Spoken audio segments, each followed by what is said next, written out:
Welcome to the Paws podcast, episode number 15. We are back. I think it's been a week, Jake, since the last time we spoke on here. Maybe we spoke last week. It's we've been busy. We've been catching up with stuff outside of the podcast. Of course, there's a lot of stuff going on at the moment. So just happy to be back here, episode 15. We're 15 episodes in, Kevin. We just had that big celebration at episode 10 with Coach Mike McIntyre. Now we're already at 15. That's crazy. And we are, you mentioned Mike McIntyre, and I'm glad we brought in the right guest to talk not only about him, but his football team. With spring practice getting going, we had to dedicate at least one episode to football. Yep. We are here with the SB Nation man himself, the FIU guy himself, Eric Henry. Eric, what's up? We're excited to have you on and talk some spring football. What is going on, fellas? First off, congrats on 15 episodes. As someone who's been part of several podcasts, I know how hard it is just to string 5 together before things go off the rails. So the fact that you guys are 15 deep, I love it. I got a chance to check out the intro on the way in. I even spotted myself in the intro, but you guys have had a ton of illustrious guests. Love what you guys are doing, as always. I think I said this when I came on with you guys however many months ago. It's really it's necessary. I got stuck between necessary and necessity. It's necessary and it's a necessity to have people affiliated with FIU, whether it's like you, Jake, an alum, or you, Kevin, now entering FIU, to really get involved in the sports culture. So love what y'all doing, and always happy to hop on with you guys. And I was just gonna say, this feels like deja vu, but yes, Eric Henry, you were on our show back on December 22nd. That was episode 5 of the podcast. So 10 episodes later, bam, he's back. We can't get him out of here, and we're just roaring to talk a bit about football because there's been a lot going on. And I think that's where we're going to start with spring. Eric, you've been there basically for almost all of the practices. What have been your initial thoughts so far? Yeah, so I'll kind of give you 3 things that have really stood out to me. One, when you compare this time last year to the open of spring camp, of course, they're now through practice. It's Wednesdays of practice 4. Guys feel more like they know what the expectations are from Mike McIntyre and his staff, as opposed to that opening week. You could tell, you had an influx of so many new players. What was it? Something like 48 to 50. I can't remember the number off the top of my head. New players coming in. When you combine that with players coming in and players departing the roster, I think I used this headline in my spring story I wrote, that guys may as well have had, hello, my name is name tags, whether it was coaches and staff, to introduce themselves. So this go around, players definitely feel more like they know what the expectation is, and it's reinforcing what Mike McIntyre and his staff have wanted. 2, definitely the quarterback play. The quarterback situation is one that is still evolving. Of course, we got the returning starter, Grayson James. Well, I guess for fans who don't know, let's start with Gunnar Holmberg, who did choose to retire. I mean, that was been known for a few months. But for anyone who doesn't know that, last year's opening day starter, Gunnar Holmberg, chose to retire due to shoulder injuries. Last year's primary starter, Grayson James, he's returning and is really trying to build on last year. When we had a chance to talk with Grayson, Kevin, you were there day one, when I asked him if he felt like this was his team, outside of Mike McIntyre, does he feel like this is his team? And he said, yes, he feels like he's, earned the respect of the guys in the locker room and that they really rally behind him. But of course, he does have the competition with Hayden Carlson. Hayden's now with a 3rd-year sophomore. The COVID year all has to be all messed up. So I got to remember what year Hayden exactly is. I know he got here in 2020. Let's see exactly his class is, but he's still in the quarterback competition, along with Amari Jones, last year's freshman signee, who now is a redshirt freshman, who had a really nice day at practice, guys. I want to say last Saturday. Mike McIntyre went out of his way to mention him, said that he had a good day of practice. And then, of course, the name that everyone knows in Kewan Jenkins, lights out, the Miami Central product. He definitely, guys, this was my first time getting a chance to see him throw live, and definitely has the arm. He's got all the arm talent you're looking for. He just doesn't have, quote unquote, that Power 5 size, and that might be part of the reason, of course, with the coaching change at Auburn that landed him at FIU. So we'll definitely keep an eye on that throughout the spring. And a little bit of late breaking news, Kevin, is, you were there for, Jake, I'm sure you've seen online, the offensive line. When you talk about, the fact that Josh Ergel sliding over from the tight ends coach to offensive line, he did play offensive line at Memphis. So he has that pedigree. He's also coached offensive line as well. But the fact of the matter is, you lost Julius Pierce in the offseason, the starting center or primary center. He's now with the Conference USA rival Middle Tennessee State. You think, okay, all right, at least you got the other 4 guys who are primary starters. They're coming back. You lose your 2 tackles. Shamar Habdi-Louis, left tackle, played 804 snaps last year. He's in the transfer portal. We'll see what happens. I actually know he was actually at practice this past Tuesday watching from the sideline. He was not involved with the team, just watch. Of course, it's an open practice, but we'll see what happens there. He's got plenty of offers. So whether he wants to go elsewhere, I don't know if that door's open for him to come back. I'll come to what Mike McIntyre said in a second, but also Lindell Hudson Jr., the veteran right tackle, has been a 3-year starter. He also entered the portal. Lindell's picked up some offers as well. But just to cap it, guys, the last thing on the offensive line situation, Mike McIntyre's comments definitely caught me by surprise because Mac is he's a genuine guy, but he's never really this, for lack of a better phrase, straightforward. When I asked his thoughts on it, he said that, hey, a player on the roster quote tweeted, I believe it was Lindell Hudson's tweet with, hey, go get paid, right? And Mike McIntyre said, well, that's all you need to say.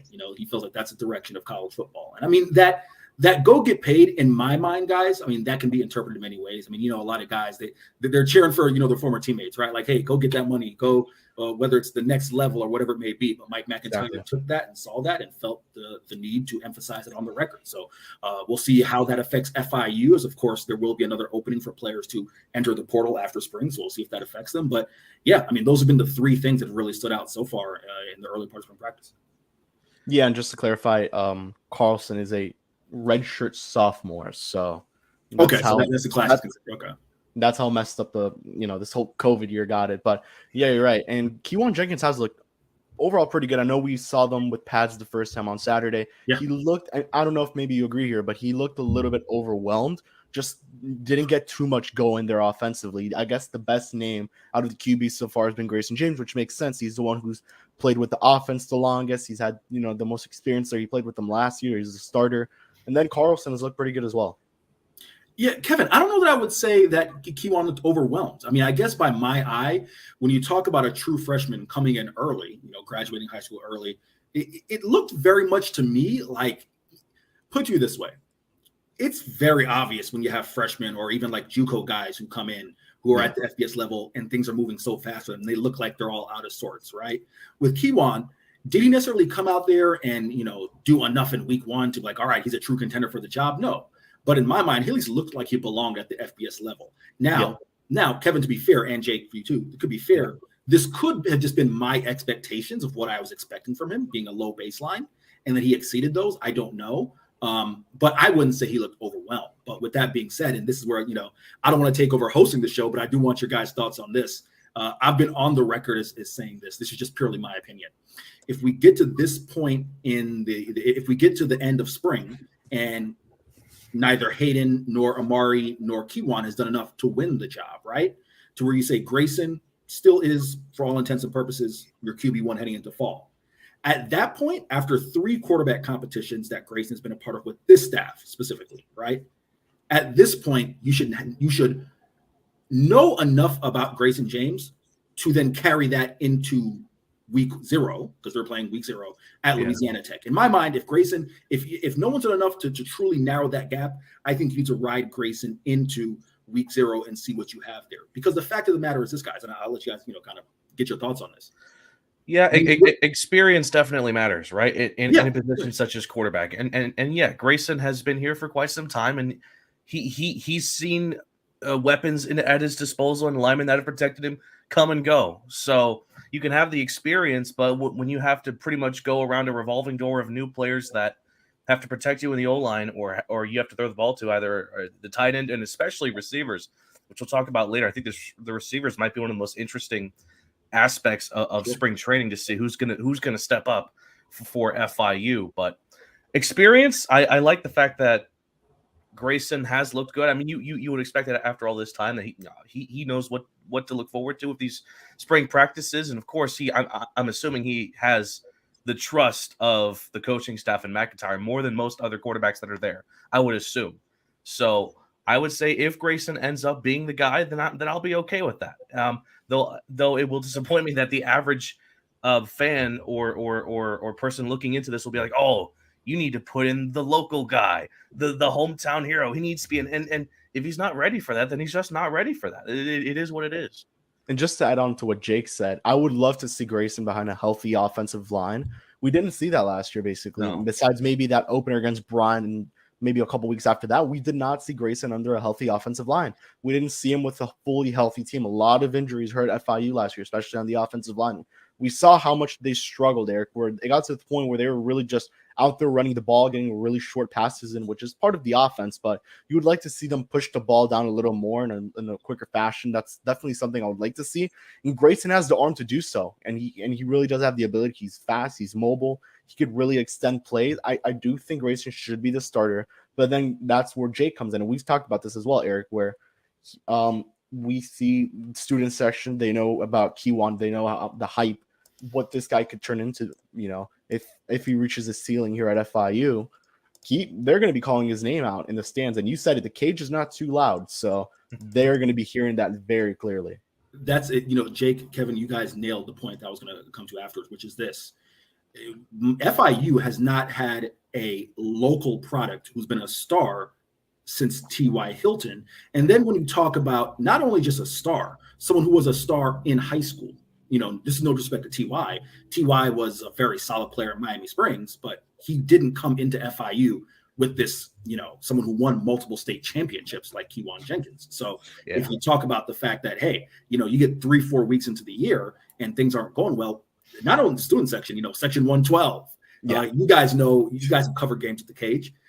You have, I hope this doesn't, offend anybody, but you don't have a ton on the home side, a ton of fans who aren't parents of players. I mean, we've covered games there. You got a lot of parents, a lot of families. Yeah. They're going to be cheering for, who they want to get, and they'll make their voice heard. So that is something you have to consider. So in my mind, again, and especially Kevin, to your point, we haven't seen Grayson with a lot of the tools, a healthy offensive line, pieces that are all together. So we'll see what happens, but you can't deny the fact that you have someone with such a pedigree like Kewan Jenkins behind you that will play a factor if, for whatever reason, things don't work out. Something you got to consider. But I think you got to give Grayson every chance if Kewan doesn't win the job coming out of spring, in my mind. And then there's Hayden Carlson, who did impress in the final game against Memphis, looked really good, in my opinion. And he's looked okay so far in camp. And then, Armani Jones. So that's the other name there, Eric. What have been your thoughts? I think he's gotten a lot more reps than I expected. Obviously, they have to split the reps equally, but it just seemed like he's been the guy getting the most reps from what I've been, looking at so far. Yeah, I think they're splitting him fairly evenly. Amari had a really good day on Saturday.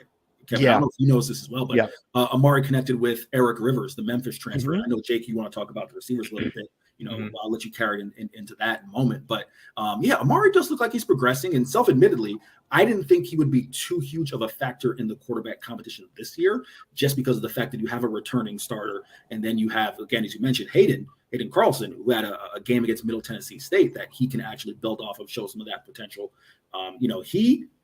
Grayson, those were all 4 3-star recruits. And Grayson was a guy who, if you look at his recruiting during the COVID kind of time, between COVID and the transfer portal, the quarterback position coming out of high school has been affected so much in terms of high school recruiting. He's a guy who may have gone and may have had more, Power 5 offers if it wasn't the time that he was coming out of high school. So definitely talented guys, and we'll see what kind of shakes out in that QB race. But yeah, Kevin, Amari is someone who definitely is, and making a name for himself. Mike McIntyre even said that he's kind of inserted himself in this race last time we talked to him. Yep. Mm-hmm. Anything on your end, Jake? Yeah, the last thing I'll say about Grayson, because I would love to know if there are any official odds on who people think the starting quarterback will be. But the last thing I'll say on Grayson is that we have seen glimpses of him last year where we may have saw him near his ceiling. And the immediate game that comes to mind was Louisiana Tech, where he looked great. He looked really, really great, right? He had a fantastic game. He led the Panthers to a very nice victory that day. And assuming that, as we mentioned earlier, the team around him stays healthy, because again, that was just a terrible part of FIU's team last year that I don't think gets talked about enough, was how badly this team had to battle through injuries. It reminds me of the COVID year, when not only was it COVID, it was also injuries as well. And when you combine those, they couldn't even play games in the 2020 year. It was that bad. So injuries aside, I do think Grayson has the talent, and we've seen glimpses of it these last couple of years, but especially a few times last year. So if Grayson is the starter, then I think I'd be more than all right with that. Now, I want to ask you, Eric, and you mentioned the offensive line. We saw some shifting on Saturday, so if you want to go through that and just get into depth on the offensive line a little bit. Yeah, I mean, with Lindell's departure, with Lindell and Shamar in the portal, we've seen two guys who, quite frankly, it's not as if Lindell and Shamar left and all of a sudden these guys are being inserted. Josh Ergel was dividing the reps and giving these guys, like trying to split the reps as much as possible throughout camp. But you got to start with the local product, the Gardner Webb transfer, Travis Burke. He is a mountain of a man, guys. It's 6'9". He's huge. And, his dad has been a constant fixture at practice. You see his pops. His pops is even a big guy as well. I mean, I'm 5'9", 5'10". His pops is probably 6'3"-ish, 6'4". So, yeah, at 6'9", 290, he's been anchored at that left tackle spot. That was Shamar's. Then at right tackle, a name that FIU fans really should be familiar with because we saw a little bit of time last year, got that start. Oh, man, I cannot remember who we got the start against. UTSA. It should be UTSA that Lindell Hudson was banged up last year. Phillip Houston got a start and performed really well last year in the limited time. I believe he only appeared in 4 games. We got 1 start as a JUCO kid, a Texas native. He's got the time at right tackle. Then also, Kevin, I know you noticed this name when we were taking a look at the roster. Mikhail Rebus. Hopefully I'm pronouncing the last name right. I can't remember if it's Rebus or Rebus, how it's pronounced. But he's a guy who's actually listed on the website as an athlete. He's listed coming from 247 as an ATH athlete. And then even on the roster we got, I think he's listed at D end. He has opened camp wearing number 70 on the offensive side, on offensive line. Did play both sides in high school. He's played at right tackle. And then J.D. Lee as well from last year's recruiting class. It's also filled in at left tackle. So those have been the 4 names. Now with Lindell and Shamar, for all intents and purposes, no longer with the program. Those have been the names to look at tackle. Everywhere on the inside, it looks pretty steady. You got Jacob Peace, John Bach at guard. We've seen a little bit of Wyatt Lawson at center, a name that I think fans should be familiar with. And again, I hope I'm pronouncing the right name, the last name correctly, because I haven't seen it on a pronunciation sheet. But Ming Tong, a former walk-on, a kid, I believe, from Broward County, if memory serves me correct, former walk-on. He's a big boy, like 6'3", 6'4", 275, 280. Filled in really well last year when he got some time at center, and now he's really got a chance to push for some extended time at center. So the interior of the offensive line looks to be pretty much what we've seen. Jamari Sylvester will definitely come in, some other names as well. But yeah, it's really those tackle spots, which of course they're huge. You got your quarterback's blind side with Kiwan being a lefty, right? So you know that your right tackle is your blind side. And of course with Grace and James, all the other quarterbacks are righties. So, your left tackle is your blind side as well. So we'll see what happens at tackle. It's definitely going to be interesting. Yeah. And I would say if this core could stay healthy, I think you're going to see a really good quarterback, whoever it is. Mm-hmm. I think if it's expecting it to be Grayson James, who I believe should be the starter, and I think you would also agree, Henry, and I don't know if you would, Jake, but if you have a healthy offensive line, Grayson James is going to have one hell of a year. Mm-hmm. And that's where I want to get to. Who is he going to be throwing the ball to? The wide receiver core lost Tyrese Chambers, and now you're left with – and also you lost Rivaldo Fairweather. And we could talk about the tight ends as well because that's a very interesting group that's led by Josiah Miamin for the tight ends. And I think there's one more that I'm currently forgetting. I know he was also a Panther last year, if you know Eric. Jackson McDonald coming to Jackson McDonald, yeah. If you want to get a little bit into that group because Rivaldo Fairweather, although he did not get many targets, he was not, we spoke about this, that he should have been targeted more just out of the height he had and the production we saw. We saw that game against La Tech. We saw the game against Middle Tennessee. It showed that they should have targeted this guy a lot more throughout the year. But let's go into the tight ends first. What is your thought on that group? What are your thoughts on the group? Yeah. You mentioned the tight ends. I'll start with the tight ends and come to the receivers. Yeah. Here's a really interesting thought. So if you remember, guys, in that Middle Tennessee State game, Tyrese Chambers was injured. He didn't play. He had some injuries with, Teddy Richardson, Caleb Lynham, some other guys who they were really banged up at receivers. So what happened was you saw a lot of 2 tight end formation, right? 12 personnel. For fans who may not know, 12 personnel, 1 running back, 2 tight ends. Josiah Miamin, Rivaldo Fairweather. Mm-hmm. It's one of the things that really bewildered me, Jake and Kevin, is when you have that type of size matchup in Conference USA. This is not the Power 5. You do not have a ton of linebackers and safeties who can contend with 6'3", 6'4", 6'5" tight ends who are running between 4.4 and 4.7. You just can't, right? You saw it against Louisiana Tech, saw it against Middle Tennessee State. Rivaldo is a matchup nightmare, and he had a hell of a game. And because you're running 2 tight end sets, Josiah Miamin gets involved, whether it could be in the blocking game or Josiah has shown himself as a more than capable receiver as well. So hopefully this isn't too long-winded to answer your question, Kevin, but I asked offensive coordinator David Yost on Saturday, if memory serves me correct, if we could see more 12 personnel. And Yeah, he was I was- pretty candid. He said yes. He said maybe, it's something that maybe he could have done a little bit earlier in the season to try to exploit some of those matchups. So I say all that to say that, yeah, a guy like Rivaldo could have been targeted a little bit more. Okay, can't get back last year. This year, you still have really nice size matchups. Josiah's back. Jackson McDonald is a really athletic former walk-on, was a former 6'5", 190-pound quarterback, comes in, earns a spot as a long snapper, then tight end. He says he's in the 4.6 range. That's still a solid matchup at 6'5", 235, 240. You got Christian Pedersen coming in from Louisville, someone who played at a Power 5 school, so 6'3", 6'4", should be athletic enough as well. And then you got the two tight ends coming in Braden State and Rowdy Beers, who are all 6'4" and 6'5", right? So you want to see them take advantage of those size matchups. And then, real quick, I'll just transition to the receivers. Yep. I think especially given the fact that you don't have a ton of size at receiver. Chris Mitch, while he has gotten bigger, Chris Mitchell is listed at 6'1", 180 pounds. He's a slight guy. He's a burner. He's someone who's going to be on the outside, going to use his speed to make plays, right? The biggest returning receiver you have is Dean Patterson, who's listed at 6'2", about 215. Dean's somewhere in that range, right? But still not, a 6'3", 6'4" type of guy. So, yeah, Chris Mitchell, Dean Patterson. Then you got to take a look at some of the other guys, the Artez Hookers, who's going to get a lot of time in the slot. Mike Jackson, another guy who, he's had an up and down camp so far in what we've seen, but he's going to get some work in the slot. Jalen Bracey, we had a chance to talk with Jalen. Jalen spent most of his time in the slot last year, so he should be operating in that space again this year, looking to see what he can improve on his game and be a little more of a dynamic threat as well. And some of the guys, keep an eye on some of the freshmen coming in. What's Louis Maurice, Kyle McNeil. Those guys aren't here yet, but those guys are a little bit taller in stature. We'll see how they play a factor. But I just think, for my mind, guys, in my opinion, especially since you don't have those sizable receivers, those tight ends can play an advantage. And Jake, you'll remember this very well. Is it going to be receiver by committee or wide receiver one? When it was Tyrese Chambers, it was wide receiver one. But let's take it back to, probably your early years at FIU when it was C.J. Wharton, Austin Maloney, Bryce Singleton, Tony Gator, Maurice Alexander. I just named 5 guys. Yeah, Alexander really came to mind. Like as soon as you brought up a fears, Alexander was the guy. Right. Those are all guys who, it was never really. And I mention Shamar? Did I mention Shamar Thornton as well? Like, I don't even know if I mentioned Shamar in that group. Yeah.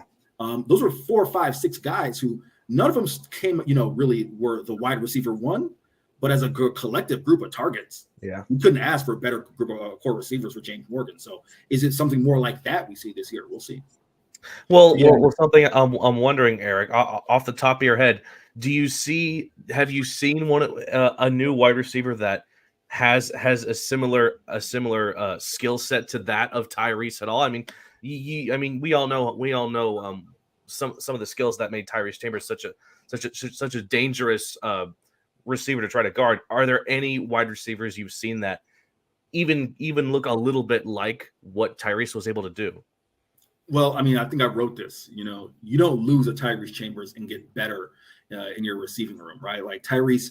The thing that was so abundantly obvious about Tyrese early was, even though he came from the FCS level, he looked like he belonged very early on, even in practices, right? His route running, his energy. One of the things that Tyrese, I don't think he gets enough credit for, is his ability to win in one-on-one matchups against a DB, despite not being the biggest guy in the world. Like, I think Tyrese is listed at 6'1". Tyrese is close to 5'11" and change.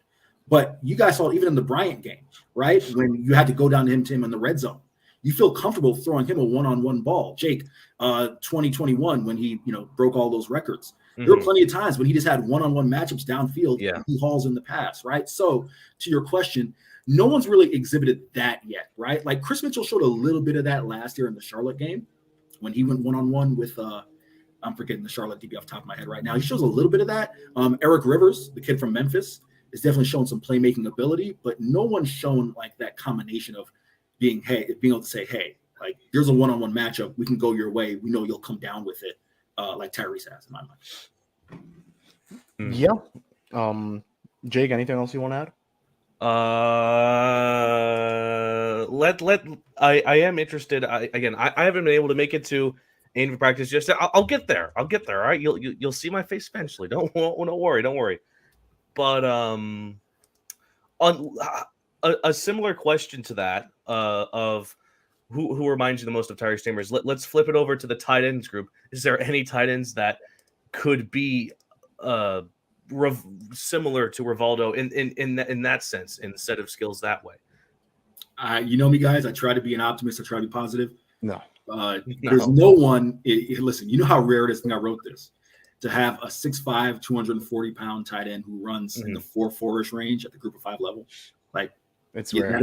So there are. Listen, the tight end group as a sum of all parts is a really good group. I like Josiah a lot. You know, he's a nice, solid tight end. Of course, came from Iowa.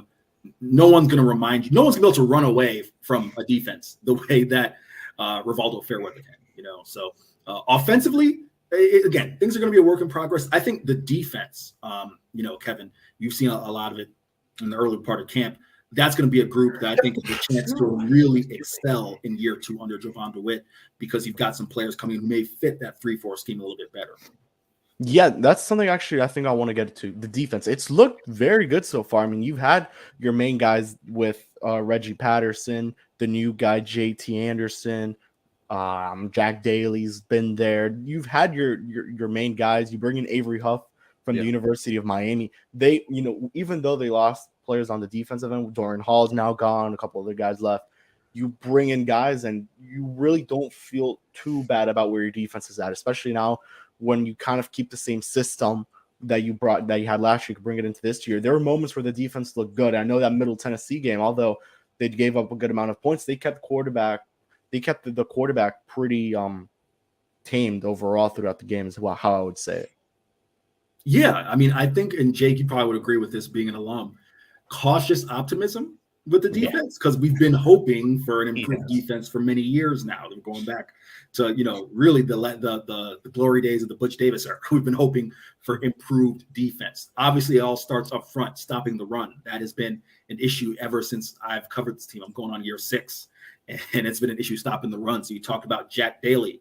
Listen, we all love Devon Strickland. Devon Strickland is, you know, a really good Conference USA defensive tackle. However, making the switch from a 4-3 defensive tackle to a 3-4, playing in that zero technique. I mean, guys, I've even gone back and tried to watch a little bit of the film from last year. Just some of the things you ask of that 3-4 nose guard, as far as being a space eater, you know, holding off the blockers. So those Mike linebackers, you know, whether it's going to be Donovan Manuel and Elijah Anderson Turner, them coming in here, Elijah Anderson Taylor. Sorry, I keep saying Turner.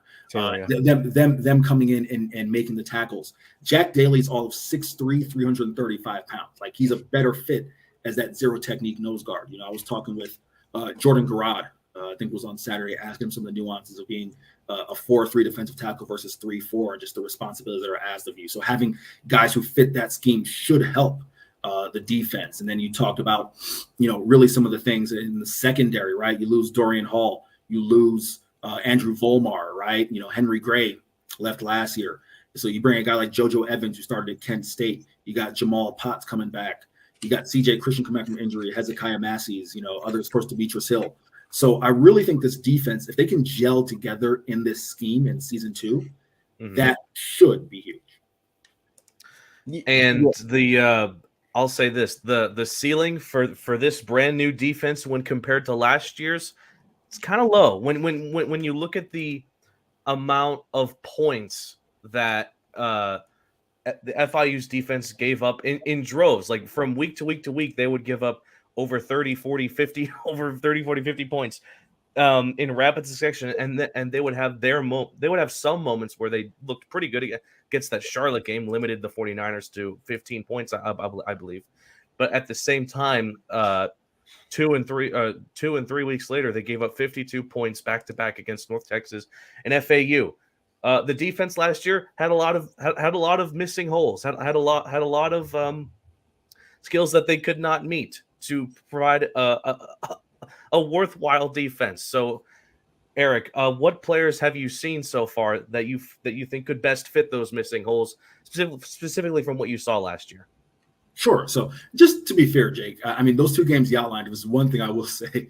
The offense did not set up the defense for hitting at all. Good field position, especially in that North Texas game. It felt like North Texas was starting inside of FIU territory. I just remember that one because that one got so out of hand so quickly.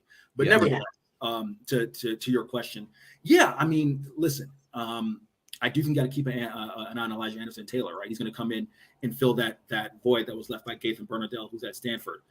Two guys, heavy hitters, 3-4 linebackers, size-wise, definitely have played in that scheme. That's going to be a thing. Avery Huff, of course, if you can add more athleticism at that spot, at that rush end kind of spot, that's going to be big. So a guy like him. Don't forget about Alex Nobles. I mean, Nobles is a kid from North Carolina who's very athletic. If you can pair him with a Sean Peterson in his second year playing on defense, I think those things will be big. And then I also don't want to forget about the guys up front. Again, I know I mentioned Jack Daly and Jordan Garrod, but I'm really interested to see how things kind of fare at the defensive end spot, right? We got Keegan Davis. We got Claude Larkins. Jordan Garrod's probably going to kick out and be an end this year. I think he has a chance to start at end as opposed to being inside at nose guard, but we'll see. Of course, Jeremy Passmore, some of the others. So Ty Danzy, coming back. So really want to see how the end spot works because, again, guys, I can't emphasize this enough. In the 3-4, I mean, everything's going to start up front. Whether it's your pass rusher or your run defense, everything is going to start up front. From there, I mean, you can work your way out into the secondary. Of course, Adrian Cole's out for the entirety of spring with a torn labrum, so we'll see how that fares. But really want to see how those guys in the front seven, kind of step up and make some plays. All right, so we're going to go to a news break, Jake. But after that, we're going to talk about some of the freshmen that haven't showed up because some of these guys, just looking at the height, the weight, and what could be the ceiling, some of these guys are beasts. So let's go to a quick news break, Jake. All right, it is time for the Paws Up podcast news break, going over some of the latest and greatest news, not just for FIU athletics, but just FIU in general. So let's start with men's basketball, and it's not a great one. FIU star guard Denver Jones recently announced on social media that he is entering the transfer portal and will not play for the Panthers next season. Jones had a breakout year last season, averaging over 20 points a game. His success earned him a spot in the All-Conference USA first team. He's already set for some visits from SEC schools, including both Arkansas and Alabama. Moving on to football, Ryan Webb has been elevated in his role with FIU football, earning the nod from Assistant Director of Football Ops to the full-time Director of Football Operations. Webb was hired by FIU in February of last year and had spent time prior to that working with the equipment staff at the University of Buffalo, as well as football operations internship in Colorado. And then lastly, a collaboration between FIU Athletics and the FIU Alumni Association is set to begin next month. The inaugural Paws Up tour. And no, we are not tied to that at all, despite being Paws Up. This is going to be an opportunity for fans, students, and alumni to meet and interact with Scott Carr, Mike McIntyre, and other members of the coaching staff at multiple locations across Central and South Florida. The Paws Up tour will begin at the Beat Culture Brewery and Kitchen in Miami on April 26th. Now, on May 7th, the tour will wind up at the Top Golf in Orlando. And lastly, the tour will wrap up at the Funky Buddha Brewery on May 17th in Fort Lauderdale. Fans can register online at the FIU Athletics website. And that was your very brief news break. And I got to ask, Eric, how many of those events will we see you at between the first one in Miami, then Top Golf in Orlando, and then Funky Buddha? I'm going to try to make one or two of those. Last year I wasn't able to. I think it was kind of a test run last year. Yeah. Want to give a huge shout out. I know Mike McIntyre and Scott Carr are the headliners, but there's one true headliner, and that is Sarah Duquesnoy. Sarah, I have been practicing your last name for 4 years. If I just butchered it, I'm sorry, and you can come after me if I mess it up. But Sarah, for anyone who doesn't know, Sarah is the head of the Alumni Association. She does a great job. She's always a smiling face. So go to the Paws Up tour. For Mike McIntyre and Scott Carr, but stay for Sarah because she is an incredible person. So I got to give Sarah a shot. I mean, there's no other guys. There's I don't think any Alumni Association person gets a shout out at Conference USA Media Days, at FIU Media Days, like Sarah did from Mike McIntyre. So that just goes to show you how important she is. No doubt about it. Lights out work. Absolutely. Lights out. Lights out! Lights out! I knew that was coming at some point. I just didn't see it in this moment. All right. Good job, Jake. Thanks. All right. Now, I mentioned before the break that I wanted to talk about some of these freshmen, and I'm just going to go down the ones that have not reported because obviously these guys are still in high school. They got to wrap up. Someone like Kewan Jenkins, he graduated early. That's why he's there. So Just the ones that haven't. Rowdy Beers. Now, correct me if I say it wrong. Todrick Bruton, I believe is how you say it. Jaheim Buchanan, Mr. Clark, Antonio Cobb, Victor Evans III, Landon Hale, Luby Maurice Jr., Kyle McNeil, Daniel Michelle, Braden Staten, Preston Thompson, and Antavius Weaver. Eric, I think the obvious name here would be someone like Luby Maurice Jr., who's 6'3", 188 pounds. He's big, he's tall. I mean, this is someone who I know we've talked about at some points in camp, although he has not reported. He is someone who definitely has a shot to make a big impact in his year one with the Panthers. Yeah, guys. I mean, when you talk about the freshmen, this is no disrespect to any of the other freshmen or any of the other positions. I'm really honing in on the receivers, Luby Maurice and Kyle McNeil. So I think those are guys who are going to have a chance to really contribute immediately. I talked about their size early on in the podcast, and we talked about the receivers. They're taller than the other guys, right? That should give them, a little bit of an edge when you're looking for size matchups. And quite frankly, I mean, just the fact that all receiver spots really are open. Yeah. I mean, a guy like Chris Mitchell, who I like a lot, and I think he's showed promise. Even he's not guaranteed that wide receiver one spot. So that those guys with McNeil and Luby Maurice, and for anyone, guy, if you had a chance to look at Luby Maurice's tape, I had a chance to see him make a couple catches, up in Palm Beach County. I mean, he's a really nice athlete. So those are two guys I think you got to really keep an eye on who have a chance to contribute immediately. And then I want to talk to you about, the offensive line. We spoke about that. Jaheim Buchanan, 6'3", 278 pounds, freshman. It seems promising, Eric, I'm sorry. You are not the only one to do that, Kevin. Trust me. That happens on like a weekly basis. It's the curse of having 3 first names, but nevertheless. With Jim Buchanan, of course, Daniel Michelle, I think in the offensive line, given the fact that you have 2 losses, as we talked about with Lindell and Shamar, those are 2 guys you got to keep an eye on. Can they come in and contribute immediately? I don't know. Something I am curious of with this class, not to say that, it was ranked a top 3, top 4 class in Conference USA, but I almost feel, given how well that the Panthers have done in the transfer portal, especially this year, bringing guys like Avery Huff, Claude Larkins, and others, this could be another buffer year where you don't necessarily need those freshmen to play immediately, as opposed to last year. There was room for a guy like Hezekiah Massey's, a John Bach, right, to come in and really start immediately because you didn't know what you had in guys, in and out of the program. This year, ideally, hopefully this is more of a foundational class with a few spots here or there, as opposed to really needing to rely on freshmen, in my mind. Is there anyone else who stands out to you from the ones who haven't reported yet? Who have or have not? Have not. I think I'd keep it on Todrick Bruton, just because there's really room for a pass rusher. Yeah. That for sure. Mr. Clark, of course, with the cornerback spot, with Adrian being injured, with CJ coming off an injury, as I mentioned, Andrew Volmar leaving for Louisiana Monroe, Henry Gray leaving in the portal. There could be some room there, the corner spot to compete for some time. Those 2 guys come to mind immediately. And then finally, I wanted to ask you about Jamari Holloman. He was, I believe, the Colorado transfer, and when Dion came, it was either that he was no longer going to commit or they removed this. If you want to kind of talk about that situation, how he ended up at FIU, and what have been your thoughts on him? Yeah, I believe it was the Athletic. The Athletic or 247 Sports. I want to say it was the Athletic.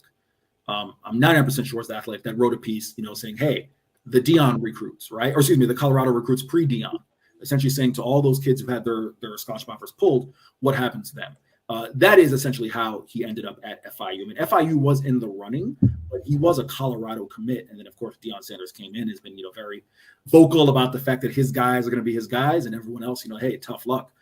There's even a kid who comes to mind right now, Chance Main. I don't know if we have any Last Chance U fans in the house, but if you remember the show Last Chance U on Netflix, he was a star on that show, made it to Colorado. He's even had to transfer. But yeah, that's how Jamari Holloman, ended up at FIU. And he could have a chance, someone who, again, is here right now, could have a chance to really, earn some playing time. But again, like I said, I think I don't want to say the best wishes of the 2023 team. I just do think, given the amount of guys they've brought in via the transfer portal, it's really best that those players, that you've committed to should be ones that you expect to come in and contribute immediately, so that some of these younger players you have don't have to come in and contribute immediately. Ones that earn that right, sure. But I think if you let's look at last year again, like Jacob Peace, Sam Hill, Phil Houston. These are all guys who end up getting time because you expected they could come into play. You got to hope it's the same way this year. I want to look ahead to the next transfer portal. Do you expect any movement on FIU's end to bring anyone in? I believe that was the transfer portal where they brought in a couple guys just because of how spring was going, I believe, Eric. You're referring to last year? Yeah. Now, do you think that was last year when they brought a good amount of guys through the second transfer portal, or was it the first where they brought in most? Yeah, no. Last year they had brought in the early class was only like a handful of guys. It was that late signing class where they brought in a ton of guys in the portal. And then yes, I mean to your point, Kevin, they didn't stop adding players from that second recruiting class. I mean there were players who came in seemingly through the summer, just because they needed bodies, right? If you're asking me what do I think, do I anticipate that coming in this year? Yeah, I think listen, guys, this is just a new age of college football, right? Yeah. The fact that the reason why Lindell and Shamar declared for the portal right now, as opposed to, I had some people say, why didn't they wait and see what happened through the spring? No, you need to get your name out there in the portal now because people are giving out their scholarships that they have, and it's the same thing's going to happen. FIU is not the only ones with player movement. There's going to be players moving to other schools. So there may be some opportunities for them to bring some players in. As far as on this current roster, again, you also got to anticipate that you're going to lose some players, right? I mean, you can only play one quarterback at a time. Yeah. Let's start there. You got to anticipate that, it won't be Kiwan because he's a freshman. You got to anticipate that one of those quarterbacks may not be on the roster following the spring because they're going to want to try to get themselves into camp for fall, whoever that may be. Mm-hmm. Following that, I think you could take a look maybe at the receiver position. Maybe there could be a bit of a logjam because you have two freshmen coming in. And then I guess, maybe there's some room at linebacker, maybe, some guys who could decide elsewhere if they're not getting time. But yeah, it's pretty much expected because you have to get your name in the portal as soon as possible. That's the position I wanted to ask you. Quarterback, who do you see? I mean, obviously, I don't think Grayson would go into the transfer portal. Maybe not Hayden Carlson. That leaves it to Armani Brooks, who possibly could, maybe most likely won't. It's really difficult to see which one would go in because a lot of these guys are just improving. Besides Grayson, who played through almost the whole year, Hayden Carlson, who just showed one game, Amari Brooks has just not played at all. Yeah, with Amari, it's interesting, right? You talk about Amari Jones, someone who you're good. You take a look at his recruitment. It was kind of a little bit up and down when he landed at FIU when, of course, there was a need at quarterback. In my mind, and you also got to take this into account. For all intents and purposes, when we've heard from Grayson or Hayden or whoever, they seem to be really tight-knit quarterback room. So at least that's positive, right? Whether it's David Yost or from the quarterbacks, they've all spoken about really having an affinity for each other, wanting to push each other. But with that being said, I guess you could take a look at a guy like Amari and maybe see if there's room for he could be someone who chooses to explore things. Maybe it could be Hayden. You don't know. But, with there only being one quarterback able to play, you got to assume especially given the fact that this is a legit competition, right? Yeah. This isn't a situation where you have a returning Jake. It's not a James Morgan situation where Damo's going to be the starter and then whoever else is kind of prepping for down the road, right? Yeah. These are all guys who are hoping to get their chance on the field. So that part. Yeah, it's been a very long time since we've had a quarterback with such stature at FIU that you could instantly look at him and be like, "Yep, that's our guy. That's starting week 1, or in this case, week 0." Does that even mean week 0? So let's stick with the transfer portal for just 1 second because we had an interesting discussion in our last episode with David Drucker. He brought up the transfer portal for a couple minutes, and he basically, if I'm not mistaken, Kevin, he went off on the transfer portal in general, just talking about above many things how it hurts smaller programs such as FIU and mainly benefits the bigger programs. And in one instance, maybe our friends down the street over in Coral Gables. So just very briefly, Eric, do you share any sentiment or malevolence towards the transfer portal like our good friend David Drucker did in our episode last time, or do you see it differently? I have not had a chance to hear Drucker's comments. I will have to go back and listen and take them up with Drucker. Here's what I'll say, boys. Did you guys get a chance to catch Rick Pitino's presser at St. John's by any chance? No. Okay. Rick Pitino, which, definitely listen, he's even before my time to an extent, but, you guys might be a little young. A legendary head coach, was it Kentucky, Boston Celtics, Knicks, Louisville, et cetera, right? Can't be ran some NCAA violations, ended up at Iona. Rick Pitino said in his opening presser, this is not verbatim, but the gist of it is, there are going to be players on this roster who will not be on this roster next year because they don't fit with what I'm trying to do. Okay. Mm-hmm. Now, what if I came to St. John's and this was my opportunity to play basketball and I wanted to get an education here, and now the new coach said, yo, you can work out for me 10 times. I don't care. You're gone. All right. There's that aspect. I can look at FIU.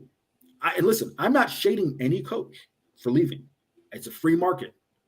Greg Austin in Jacksonville, Ricky Brumfeld with the Georgia Tech, right? Mm-hmm. There were players who Greg Austin recruited, who Ricky Brumfeld recruited. They're still at FIU.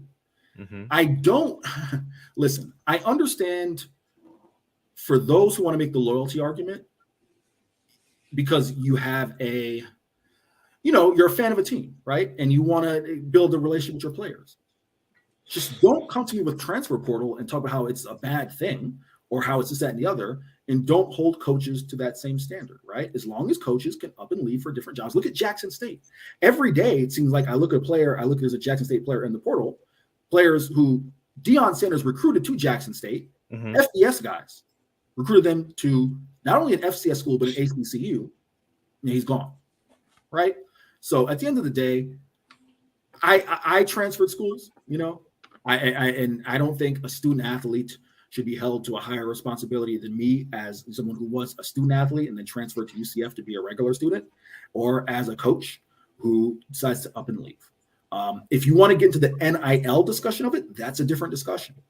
But as far as the transfer portal, it's free market. The only thing I personally would like to see is that players are getting good advice when they leave when they enter the portal, right? Because once you leave, you probably aren't going to get your old job back, most likely.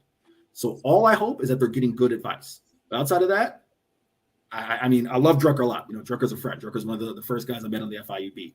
But I can't disagree with him strongly enough. Again, that's without hearing his words. So I'm taking your guys' word for it. Yeah. As far as the position on the transfer portal. Yeah. And again, one thing about transfer portal that we need to accept is that it doesn't look like it's going to be going anywhere anytime soon. So teams just have to adapt and figure out what best works for them in regards to the portal. So, Eric, I did have one interesting thing to talk about. It's kickers, Eric Henry. Kickers matter too in a football program. And you saw last year, FIU went with Chase Gabriel. He was their guy. He was 7 for 12 with field goals last season, which is not great, right? If I'm not mistaken, there are 5 kickers on the roster at this tournament. They could be very different from what I see here. But do you expect the Panthers to run it back with Chase, or do you feel like there's some really strong competition there with Lucas Matias, Joshua Lopez, Matthew Enriquez, or excuse me if I butcher his name, Dayton Montiel, in regards to that kicking job, which is very important. Well, yeah. Well, Dayton's a starting punter, so Dayton, is going to hold down that role. Dayton Montiel, as you mentioned, a really good kid out of Broward County up there in Cardinal Gibbons. But yeah, I mean, you have Tyler Patterson coming in, the freshman who looks like he's going to be coming in. So that's something to keep an eye on. But with that being said, yeah, Chase has had a bit of an up and down career. I mean, Chase got there in 2020. Jake, you may be looking at the stats off right there, so you can correct me if I'm wrong. Mm-hmm. I think he went 3 of 5 his freshman year in 2020 and nailed all his extra points. Had a solid year. 2021 was a bit of an adventure, in terms of the situation there with Chase. In 2021, a bit of an up and down year. And then of course, the kick that really stands out for me, Jake, was the kick against Central Michigan. Yeah. They have a chance for anyone who may not remember that game. Chase Gabriel, FIU. And listen, I'm never going to put a loss directly on the kicker. There are so many plays that happen in a football game that affect the game. But FIU was really sliding. They were trying to protect a lead that they had blown against Central Michigan. They bring Chase Gabriel on for what probably was something like a 29, 30. It was a reasonable, manageable kick. Yeah. And I mean, he missed it. I think Chase would admit he missed it poorly. I mean, it was very wide right. And I was watching back the game against New Mexico State that Chase Gabriel missed a short kick from 26, 27 yards. Yeah. The thing with Chase, he's got a hell of a leg. I mean, Chase can boom it. He holds the program record, tied for the program record with Jose Borregales for longest field goal made, which is like 52, 53 yards. And that was a clutch kick, if memory serves me correct. So nothing you can't do. It's just a matter of developing that consistency through the uprights. I do think Chase should probably return as the starting kicker. But again, there is going to be some competition, whether it's players coming in, and of course as he talked about, Lucas Matias, of course, the kickoff specialist, he could push for some time as well. So Chase's longest was 53 against Middle Tennessee in 2021. Yeah. Okay. And 2020, he was 3 for 4. 2021, 8 for 13. And then last year, 7 for 12. So, yeah.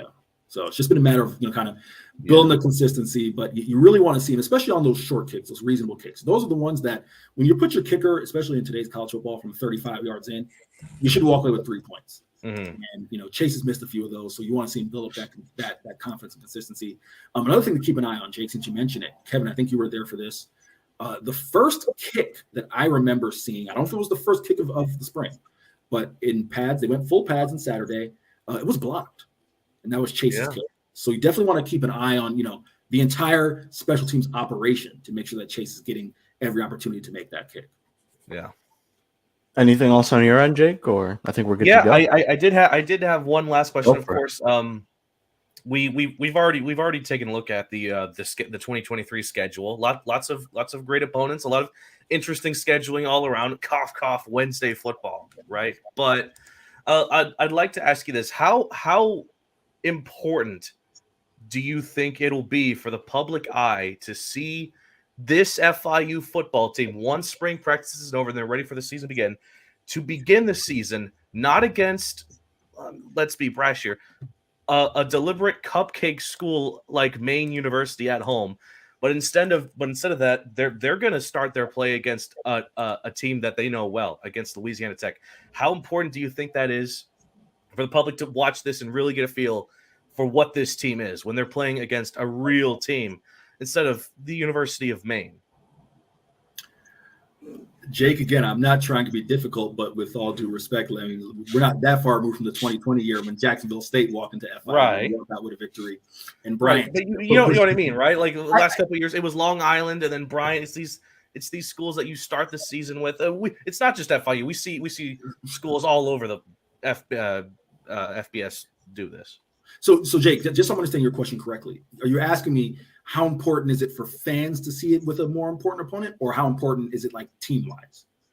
Let's go with both, fans and team-wise. Okay. Start with fans. So team-wise was the reason I was pushing back, because again, we've seen FIU, being some barn burners with some FCS teams. So, what you'd like ideally is for them to come out and win, regardless who the opponent is. But we can't just say, okay, they're not playing a Maine, they're playing Louisiana Tech. They've struggled with FBS opponents, and there's that. As far as fans, not necessarily the opponent, Jake, but the fact it's week 0. They're going to be on TV. Yeah. And not going to be on ESPN Plus, right? If you look at the timing of that game, it depends on when it kicks off. It could be the first FBS football game of the 2023 season. It could, yeah. Right? So, I mean, that to me is important. Now, yes, it does help that it's a name opponent, as you mentioned, Louisiana Tech, someone who the Panthers ended up beating last year. The last trip to Ruston was a very hotly contested game in 2019 that I remember. James Morgan, threw a strike of a touchdown pass to Shamara Thornton. Just a heck of a game that Louisiana Tech ended up getting the victory. So I think in that aspect, it's important, but more than anything else, it's the eyeballs. It's the fact that the game will be easy to find. It's not going to be ESPN Plus for not just the local fan base, the national fan base. The fact that national college football fans, I for FIU's sake, I'm keeping my fingers crossed that game does kick off early. Because then it gets a chance to have the true spotlight for 3.5 hours. Yeah, there's going to be quite a bit of nationally televised games as well, not just on ESPN, but also CBS Sports Network. Thanks again, in part to those Wednesday night football games that are pretty much wide open. Anybody can put a game on Wednesday and not have much competition as far as college football goes. That's true. Yeah. So, another question I had. Obviously, been watching FIU for a while. Talk a bit about anything you've seen from some of the newcomers in Conference USA as well. Sam Houston, Jacksonville State, Liberty, and New Mexico State. Just what have you seen from them, and how do you think they will fare in this Wild West Conference USA? Very interesting pickups. I'll start with Liberty. Obviously a team that the Panthers are familiar with, having made the trip to Lynchburg in 2020. And for Panthers fans who, I know it's COVID, so you may not have made the trip.